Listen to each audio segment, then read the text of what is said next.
Hello and welcome back to my channel. Welcome back if you've been here before. My name is Rukayya Idris and I am a third-year law student at a university in Nigeria. On today's video, I'm going to be talking about Islam and feminism. And this is a topic that is actually quite close to my heart because I find that to be like one of the best Muslims, I want to try my best to be a very good Muslim. At the same time, I really want to, push for the rights of my gender. Whenever these types of topics are being discussed, I always like to, put in my 2 cents on it. So if you find these types of discourse interesting, please stay tuned. It's going to be a fun one. We are sip the Henny for the day, baby. On the first portion of this video, I'm going to be talking about what Islam is and what feminism is. Well, what feminism is to me, that is. To put it in a very basic way, Islam is a way of life. Islam is peace. If we're being technical and want to dive into it from the perspectives of other people that are not Islamic, Islam is a religion. We have 5 pillars of Islam and we have 6 articles of faith. If you do these 5 and 6 things, your life is set as a Muslim individual. So the 5 pillars of Islam are faith, which is Iman, Salat, prayer, Zakah, alms, Ramadan, fasting, and Hajj, pilgrimage. These are the 5 pillars of Islam. Inside the 5 pillars of Islam, we have Iman, and Iman is faith. And now under this faith, we have 6 articles. You believe in God, the oneness of God. You believe in the angels. You believe in the prophets, you believe in the book, the Quran. You believe in the day of judgment, and you believe in destiny. You're basically a Muslim. Continue. See now, feminism. So feminism, according to Google, is the advocacy of women's right on the basis of equality of the sexes.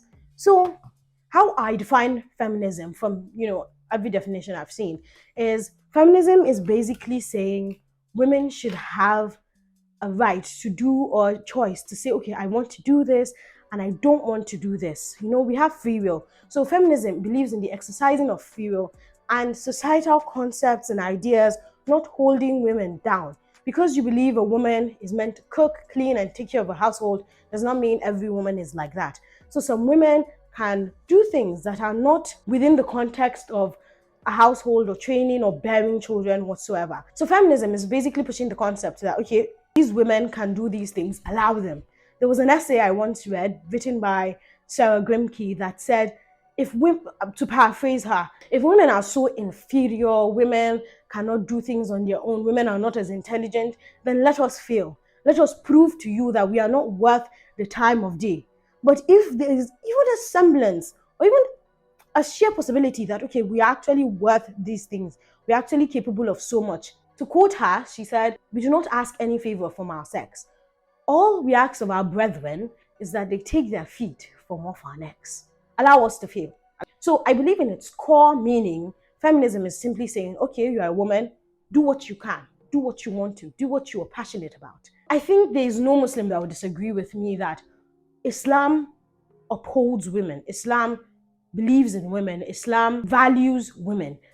Back in the time of the Jahiliyyah, back in the time of ignorance, women were being killed because people did not see any value in women. So in a lot of cultures, when a woman gives birth to a female child, they would kill her. Now thinking about it, if they were killing all the female children, how did they have women to keep bearing children? So when Islam came, Islam was like, no, these women can do a lot. Do not kill them. And Islam came with this idea of the beauty and the goodness of keeping women alive and honoring them. And you can see this throughout the time of the Prophet ﷺ. Not only did he value his wives, he loved them, he cared for them, he listened to them.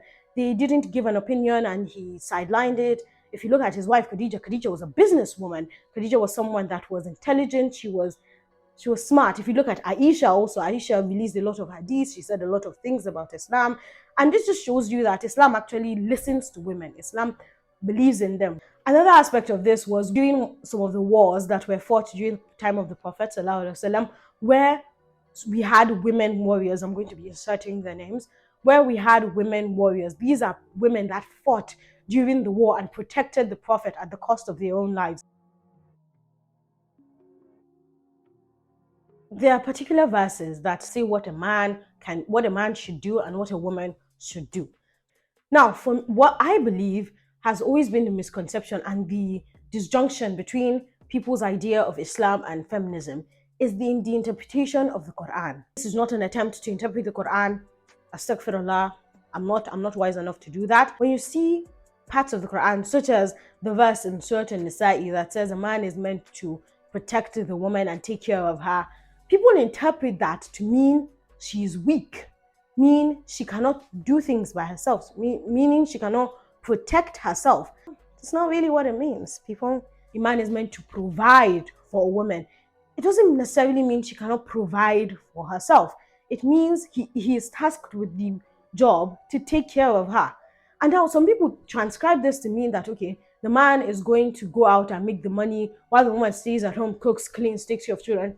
The Quran, if you are watching this and you don't know, the Quran doesn't say anything about a woman cooking or cleaning. No, there's no verse of the Quran that says a woman cannot work or a woman should strictly be a housewife. There is no verse of the Quran that says so. This is a misconception that has been gotten over the years about what Islam truly wants for women. Now, the main reason why feminism believes that women should be in the workforce and women should not be housewives, we're not forcing them.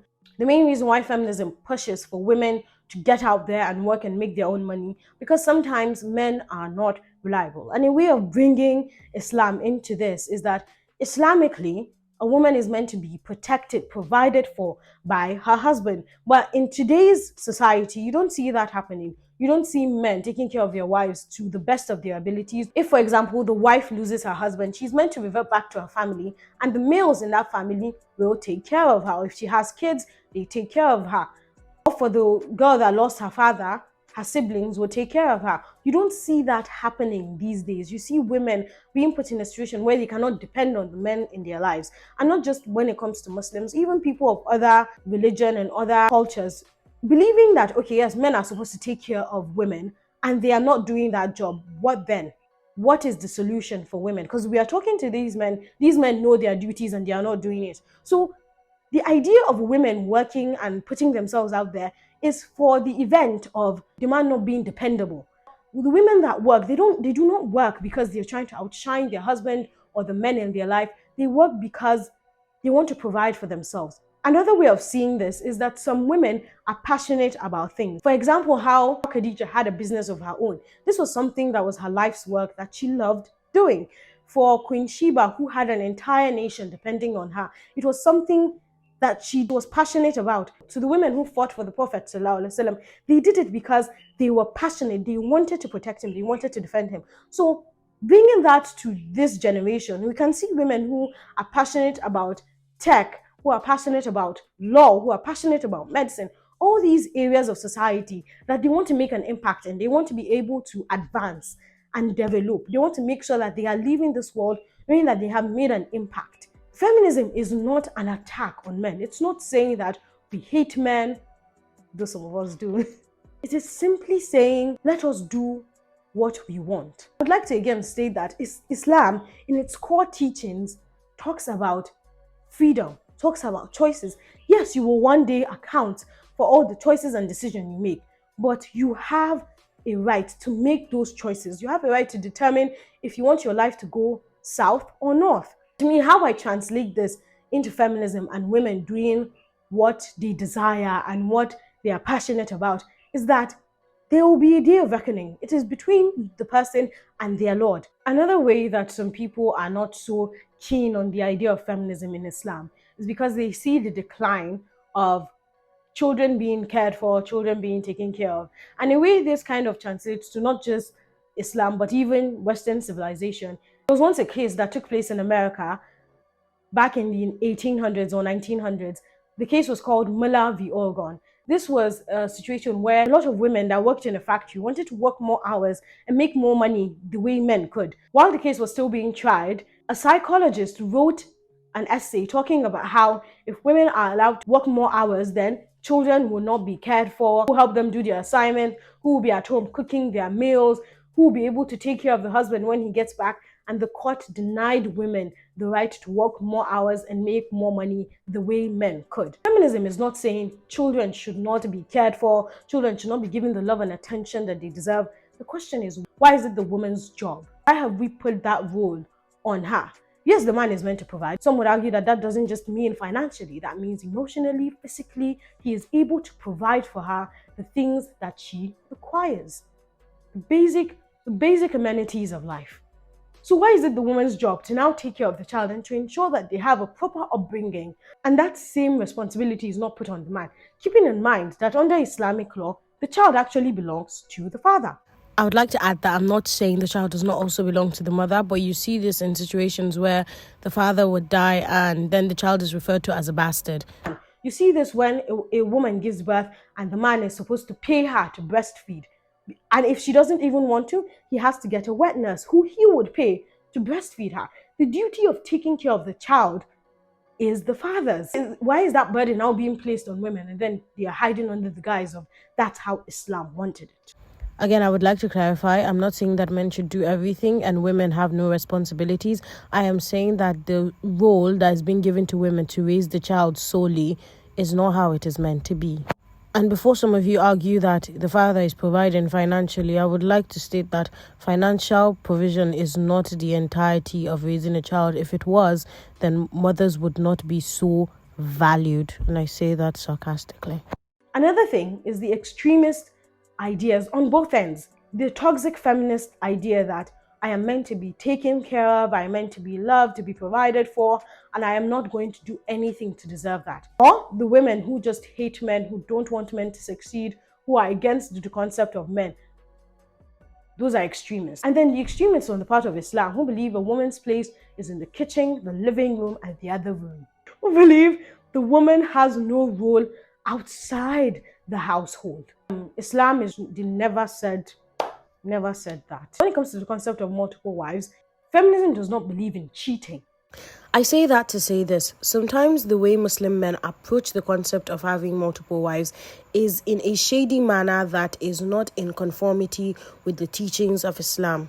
But that's an entirely different conversation for another day. A man in Islam marrying multiple wives is not cheating. So with the following points of mine, I hope I've been able to convince you I'm not confused.